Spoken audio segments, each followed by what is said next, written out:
सबका धन्यवाद और अभिनंदन। मैं अनुराधा शारदा आप सबको धन्यवाद देना चाहती हूँ कि आपने हमारे वीडियोस देखे, सराहे, उन पर अपने कमेंट्स दिए और अपने सुझाव दिए। आज हम बात करने जा रहे हैं कि बीमारियों को अपने चार्ट में सहज रूप से किस प्रकार देखें। तो आज हम कुछ ऐसे प्रिंसिपल्स के बारे में बात करेंगे जिससे कि बीमारी को बहुत इजीली हम अपने चार्ट में लोकेट कर सकें और किसी को भी समझा सकें कि किस समय वो बीमारी उनके जीवन में आ सकती है, तो उन्हें क्या-क्या प्रिकॉशंस लेने चाहिए। सबसे पहले बीपीएचएस में कहा गया है, चौथे अध्याय में और श्लोक नंबर 2 से 4 में ये बोला गया है कि काल पुरुष कुंडली में या भगवान विष्णु के शरीर में हमें सारे जो राशि है वो दिखाई देते हैं और उसके साथ सारे जो अंग हैं हमारे शरीर के एक एक राशि से जुड़े हुए हैं, जिसके कारण यदि किसी भी राशि में कोई भी पापी ग्रह बैठा हो या किसी राशि पर किसी पापी ग्रह की दृष्टि पड़ रही हो, तो काल पुरुष कुंडली का वो अंग जो है वो वीक हो जाता है।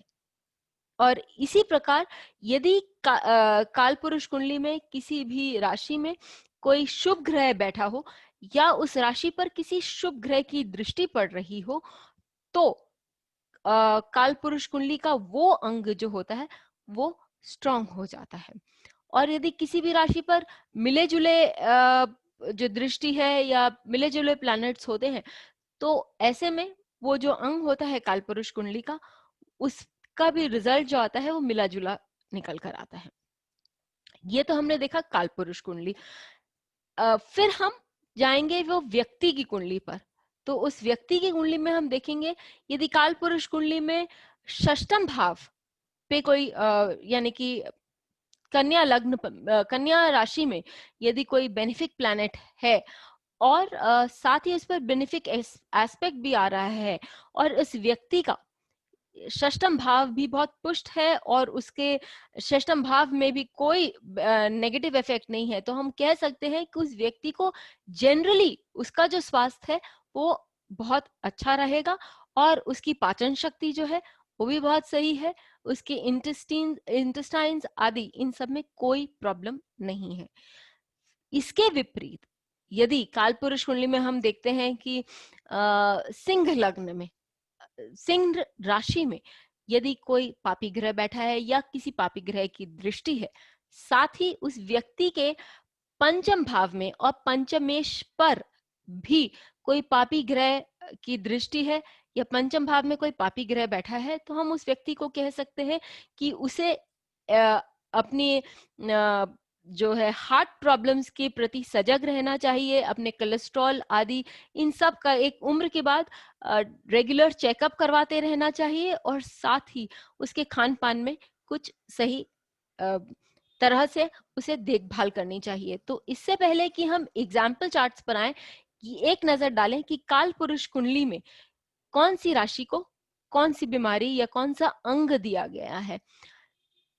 यदि हम मेष राशि से शुरू करेंगे, तो मेष राशि को जो है वो माथा, साथ में चेहरे का कुछ भाग और भी दिया गया है और साथ ही जो दिमाग है, यदि किसी को ब्रेन ट्यूमर होता है या यदि शनि बैठा है और शनि के साथ वहां पर कोई भी अच्छी दृष्टि नहीं है, साथ ही लग्न में व्यक्ति के भी कोई प्रॉब्लम है या लग्नेश पर भी बुरी दृष्टि है किसी भी पापी ग्रह की, तो इन सच अ केस ऐसे व्यक्ति के साथ प्रॉब्लम्स हो सकते हैं, उसके मानसिक संतुलन में प्रॉब्लम हो सकता है या उसको एक्सीडेंट्स हो सकते हैं।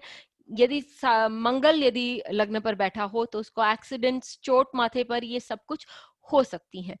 उसी प्रकार हम देखेंगे कि कर्क राशि से हम व्यक्ति की छाती देख सकते हैं और उसके साथ ही उसके फेफड़े भी देख सकते हैं। यदि हम तुला राशि देखें तो तुला राशि में उसके प्राइवेट पार्ट्स दिखते हैं और वृश्चिक राशि में जो प्रोक्रिएटिव यानी कि रिप्रोडक्टिव ऑर्गन्स है उसके बारे में हम बात करते हैं।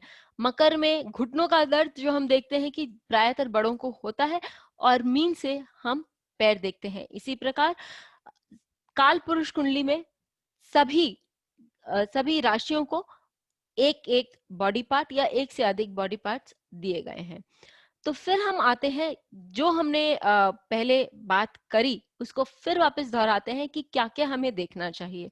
हमें देखना चाहिए कि काल पुरुष कुंडली का कौन सा जो राशि है, कौन सी राशि है वो पाप ग्रह से दृष्ट है या उस पे पापी ग्रह बैठे हुए हैं, और साथ ही उसका जो स्वामी है, क्या वो पापी ग्रह से दृष्ट है या पापी ग्रह के बीच में है। और फिर हम उस व्यक्ति का जो चार्ट है उसे लेंगे और वो भाव देखेंगे कि काल पुरुष कुंडली से मिलता हुआ जो भाव है वो, और भावेश उस भाव का स्वामी, क्या वो भी एफ्लिक्टेड है। यदि हमें ये मालूम पड़ता है तो हम एक आसानी से कह सकते हैं कि इस व्यक्ति को वो प्रॉब्लम्स हो सकती हैं। फिर आगे बढ़ते हैं, ये एग्जाम्पल चार्ट लेते हैं। फर्स्ट एग्जाम्पल चार्ट में हम देखेंगे कि जो कालपुरुष कुंडली इस तरह से यदि हम देखें तो हमें कालपुरुष कुंडली का जो वृश्चिक राशि है इस चार्ट में वो हमें बहुत नॉर्मल लगेगा और हमें दिखेगा कि यहाँ केवल शुक्र विद्यमान है। जब हम कालपुरुष कुंडली के बारे में बात कर रहे हैं मेडिकल एस्ट्रोलॉजिकली, तो हमें मार्केश और बाधकेश के बारे में जानना बहुत जरूरी है और उन पर भी एक दृष्टि हमें बनाकर रखनी चाहिए। यहाँ शुक्र जो है वो मार्केश है और गुरु जो है वो बाधकेश है। तो ऐसे संदर्भ में हम देखेंगे जब गुरु शुक्र पर अपनी दृष्टि डालते हैं और काल पुरुष कुंडली के अष्टम भाव पर गुरु की दृष्टि होने के कारण ये बहुत स्ट्रांगली एफ्लिक्टेड माना गया है। मंगल जो अष्टमेश भी है, यानी कि क्रोनिक डिसऑर्डर्स के भी स्वामी हैं, वो भी अपने भाव को देख रहे हैं और इस कुंडली के लिए मंगल अकारक माने जाते हैं, इस लग्न के लिए मंगल अकारक माने जाते हैं। लेकिन क्योंकि अपने भाव को देख रहे हैं तो पूरी तरह से अपने भाव को खराब नहीं करेंगे। ये भी एक दृष्टिकोण है जो कि बहुत सटीक बैठता है। फिर ये देखने के बाद हम देखते हैं कि लग्न चार्ट में जो अष्टम भाव है क्या वो भी पीड़ित है। या हम देखेंगे कि लग्न का अष्टम भाव जो है वो मेष है और मेष में राशि में केतु विद्यमान है। केतु, क्योंकि ये मेष राशि में केतु विद्यमान है अर्थात ये हमें मालूम है कि ये राहु केतु एक्सिस पर है, तो ये पीड़ित माना गया है।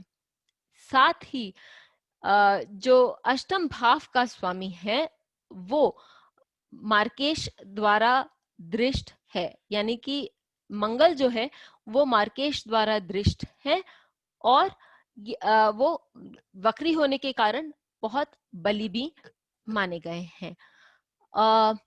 अष्टम भाव जो है एक तरह से पीड़ित इसके लिए भी है क्योंकि ये पाप कर्तरी में है। मेडिकली हम देखेंगे तो ये पाप कर्तरी में है क्योंकि एक तरफ से जुपिटर गुरु जो मार्केश है सप्तमेश होने के कारण बाधकेश भी है, और मंगल जो सर्जरी देते हैं, उन दोनों के बीच में ये अष्टम भाव आता है। हम ये भी देखते हैं क्योंकि शनि की भी दशम दृष्टि है इस मेष राशि पर, तो हम ये भी कह सकते हैं कि इस तरह से ये इस पर मैलेफिक इफेक्ट्स भी है और ये पीड़ाग्रस्त होने के साथ साथ एक उपाय भी बताता है। दूसरी बात हम ये भी बोल सकते हैं कि शुक्र जो है वो हार्मोनल डिसबैलेंस भी बताता है। अब क्योंकि अष्टम भाव पाप कर्तरी में तो है, लेकिन एक तरफ से वैद्य गुरु देख रहे हैं, उनकी तरफ आ रहे हैं, और दूसरी तरफ से मंगल, तो सर्जरी जो है उनके लिए अनिवार्य हो जाती है क्योंकि हम ये भी जानते हैं कि मंगल सर्जरी का भी प्रतीक करता है। फिर साथ ही हम ये भी कह सकते हैं कि सप्तम भाव में गुरु कौन सी राशि में बैठे हैं, पाइसिस, जो हॉस्पिटलाइजेशन को भी बताता है। तो उनको हॉस्पिटलाइजेशन होने के बाद ही उनकी ये प्रॉब्लम ठीक होगी।